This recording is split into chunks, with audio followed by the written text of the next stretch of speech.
Chapter 5.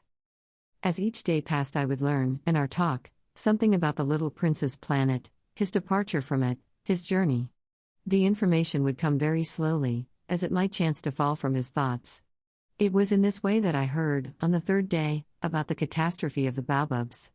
This time, once more, I had the sheep to thank for it. For the little prince asked me abruptly as if seized by a grave doubt it is true, isn't it, that sheep eat little bushes? Yes, that is true. Ah.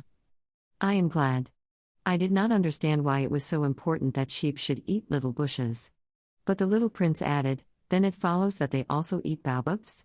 I pointed out to the little prince that baobabs were not little bushes, but, on the contrary, trees as big as castles, and that even if he took a whole herd of elephants away with him, the herd would not eat up one single baobab.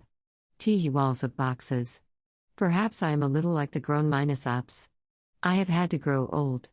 The idea of the herd of elephants made the little prince laugh. We would have to put them one on top of the other, he said. But he made a wise comment, before they grow so big, the baobabs start out by being little. That is strictly correct, I said. But why do you want the sheep to eat the little baobabs? He answered me at once, oh, come, as if he were speaking of something that was self-evident. And I was obliged to make a great mental effort to solve this problem, without any assistance. Indeed, as I learned, there were on the planet where the little prince lived as on all planets good plants and bad plants. In consequence, there were good seeds from good plants, and bad seeds from bad plants.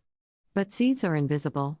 They sleep deep in the heart of the earth's darkness, until someone among them is seized with a desire to awaken. Then this little seed will stretch itself and begin timidly at first to push a charming little sprig inoffensively upward toward the sun. If it is only a sprout of radish or the sprig of a rose bush, one would let it grow wherever it might wish. But when it is a bad plant, one must destroy it as soon as possible, the very first instant that one recognizes it. Now there were some terrible seeds on the planet that was the home of the little prince, and these were the seeds of the baobab. The soil of that planet was infested with them.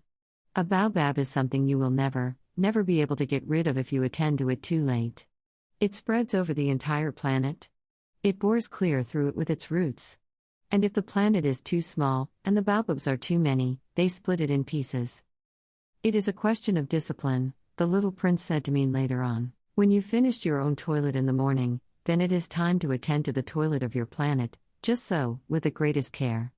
You must see to it that you pull up regularly all the baobabs, at the very first moment when they can be distinguished from the rose bushes which they resemble so closely in their earliest youth. It is very tedious work, the little prince added, but very easy. And one day he said to me, you ought to make a beautiful drawing, so that the children where you live can see exactly how all this is. That would be very useful to them if they were to travel someday.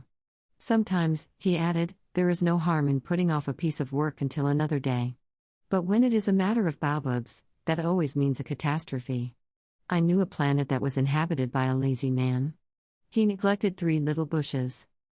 So, as the little prince described it to me, I have made a drawing of that planet. I do not much like to take the tone of a moralist. But the danger of the baobabs is so little understood, and such considerable risks would be run by anyone who might get lost on an asteroid, that for once I am breaking through my reserve. Children, I say plainly, watch out for the baobabs. My friends, like myself, have been skirting this danger for a long time, without ever knowing it, and so it is for them that I have worked so hard over this drawing. The lesson which I pass on by this means is worth all the trouble it has cost me. Perhaps you will ask me, why are there no other drawing in this book as magnificent and impressive as this drawing of the baobabs? The reply is simple. I have tried. But with the others I have not been successful. When I made the drawing of the baobabs I was carried beyond myself by the inspiring force of urgent necessity.